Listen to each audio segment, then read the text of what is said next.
On May 16, 2011, the New York Times published an op-ed titled "The Long Overdue Palestinian State" by Mahmoud Abbas, president of the Palestinian National Authority.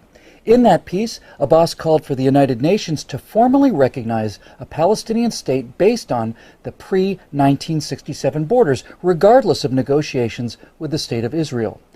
The article appeared just a few days before Barack Obama's much-anticipated speech on the Arab Spring, in which the president also tried to jumpstart peace negotiations between Israel and the Palestinian Authority. To reach an agreement on a two-state solution, Obama declared, Israel must agree to return to the pre-1967 borders, modified only by mutually agreed land swaps. Now, neither Mr. Abbas nor Mr. Obama can explain how anyone could have recognized a United Nations designated Palestinian state that Palestinian leaders and the Arab states themselves have rejected. Of the troubles in Ireland, the poet William Butler Yeats once wrote, "Great hatred, little room, maimed us at the start." In Palestine at the start, there was plenty of room, more than enough room, for a prosperous Jewish state and a prosperous Arab state. After World War I ended, with the dismantling of the Ottoman Empire, the League of Nations established the Mandate for Palestine, including all of the land that is now Israel, the West Bank, and the Gaza Strip, plus the entire territory east of the Jordan River, now called the Kingdom of Jordan. The area under the Mandate was as large as Syria and about half as large as Iraq, yet the total population at the time was less than 1 million, of whom 10% were Jews. It was in that vast, underdeveloped, and underpopulated territory that the British had promised in the language of the 1917 Balfour Declaration to support the establishment in Palestine of a national home for the Jewish people. The Declaration also promised that nothing shall be done which may prejudice the civil and religious rights of existing non-Jewish communities in Palestine. Open Jewish immigration to the Holy Land was encouraged, as was freedom of speech, religion, and assembly for the Arabs of Palestine, rights they had sorely lacked under Turkish rule. Mired for more than 2 centuries in backwardness and grinding poverty, Palestinians were never recognized by the Ottoman Empire as possessing any distinctive national identity. The Palestinians quickly took advantage of their new freedom to speak bluntly, demanding a stop to the Jewish immigration which had just begun. Said one Arab representative during the Paris Peace Conference, "We will push the Zionists into the sea, or they will send us back into the desert." Aref Pasha Dajani, a Palestinian leader from Jerusalem, warned that it is impossible to live with the Jews. In all the countries where they are at present, they are not wanted because they always arrive to suck the blood of everybody. If the League of Nations will not listen to the appeal of the Arabs, this country will become a river of blood. Well, as promised, blood did flow when the Palestinian demand to end Jewish immigration was not granted. Jerusalem was the first flashpoint for regular Arab attacks on Jewish communities in April 1920. Palestinians from nearby towns poured into the old city. The Muslim mayor of Jerusalem and other notables worked up the crowd to launch a jihad against the Jews. "If we don't use force against the Zionists and against the Jews, we will never be rid of them," urged newspaper editor Arif al-Arif. The crowd shouted back, "We will drink the blood of the Jews," shouting Islamic slogans like "Muhammad's religion was born with the sword." Thousands surged through the Jewish quarter and into West Jerusalem. The mobs vented their rage against any Jew they could find, burning and looting homes and stores, and even attacking British and Arab policemen. After several days of rioting, the final toll was 6 Jews dead, hundreds beaten, and widespread destruction of property. What became known as the Nebi Musa riot was the opening shot in a 90-year war to reverse the Balfour Declaration. And things soon got worse as the Allies, to assuage the fears of Arab monarchs, separated the land east of the Jordan River out of the total area accessible to Jewish immigrants and created the Emirate of Transjordan.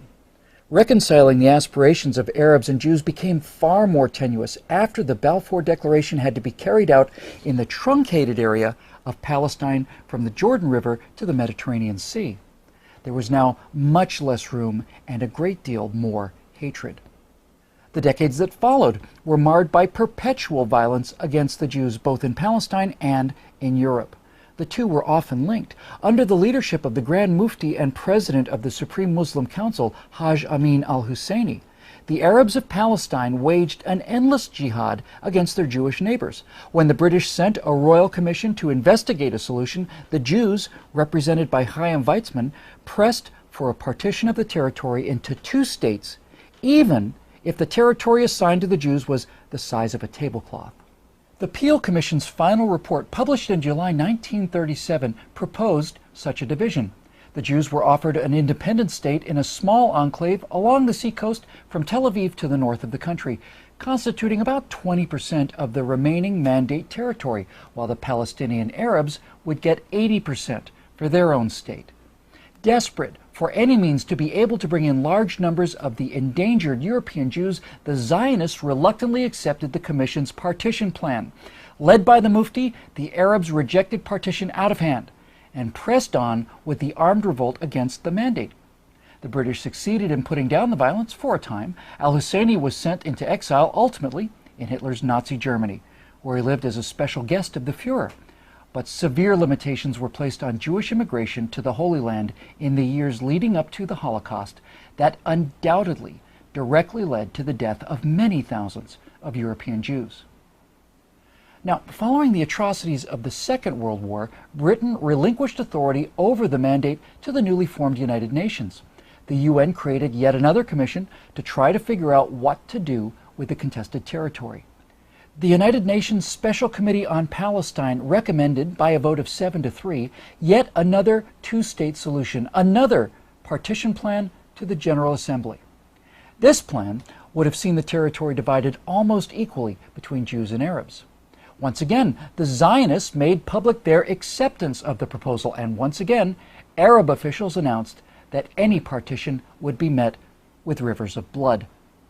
Shortly after the UN vote, the 20-member Arab League sent their newly organized Arab Liberation Army against the Jews of Palestine. Elements of 5 regular Arab armies from Egypt, Jordan, Syria, Iraq, and Lebanon invaded Israel on May 15, 1948. Arab League Secretary General Abdul Rahman Azam vowed, "This will be a war of extermination and a momentous massacre, which will be spoken of like the Mongol massacres and the Crusades." But despite their overwhelming numbers and heated rhetoric, after a year of fighting, it was the Jewish state that had won a decisive victory. Based on the 1949 armistice lines, Israel's territory expanded by almost 40%. The Palestinian Arabs were the big losers.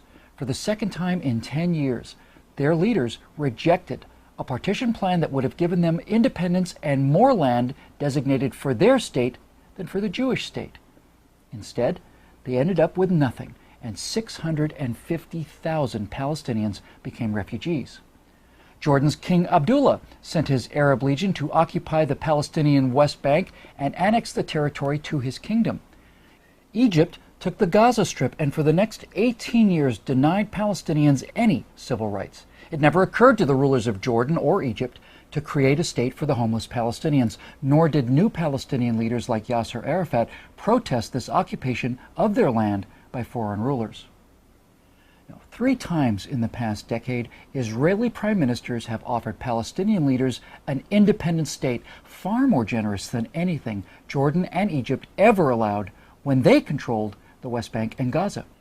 At Camp David in 2000, Israeli Prime Minister Ehud Barak agreed to the border suggested by President Clinton that would have established a West Bank Gaza Palestinian state with some territorial adjustments and with the Palestinians getting East Jerusalem as their capital. For his part, Palestinian Liberation Organization Chairman Yasser Arafat walked out of negotiations, went back home, and launched the Second Intifada. Invoking Islamic Jew hatred as justification, the Palestinians conducted a 3-year brutal campaign of suicide bombings against Israeli pizza parlors, wedding halls, and discotheques. In 2005, Israeli Prime Minister Ariel Sharon decided that it was against Israel's security interest to govern the 1.1 million Palestinians in the Gaza Strip. Sharon dismantled all of the Jewish settlements and pulled Israeli forces back across the 1967 borders between Israel and Gaza without even any land swaps. As an added bonus, Israel left the Palestinians a thriving flour export industry to help jumpstart the local economy. the Palestinians' response to this generosity? Well, first they destroyed the donated greenhouses, and then they launched a war of missiles and rockets against civilian targets in Israel. In a September 2008 meeting in Jerusalem, then Israeli Prime Minister Ehud Olmert presented President Abbas with a detailed map of a future Palestinian state that, with land swaps, would constitute close to 100% of the territory of the West Bank and Gaza prior to the June 1967 war. Olmert also offered to divide Jerusalem, enabling the Palestinians to locate their capital in the eastern half of the city. Promising to come back the next day for further discussions, Abbas took Olmert's map to his Ramallah office, just a few miles outside Jerusalem, for his aides to study. But Abbas never returned with the map. This was the last time the Israeli and Palestinian leaders met. Many times over the last 63 years, both the international community and the State of Israel have offered the Arabs of Palestine their own state. Each time, these offers have been met by more violence against Jewish citizens. Neither President Abbas nor President Obama are ignorant of this fact. They simply both choose to ignore it. For Mr. Abbas, this refusal seems to be part of a consistent thread woven throughout the Arab war against the Jews. Mr. Obama's positions remain more mysterious.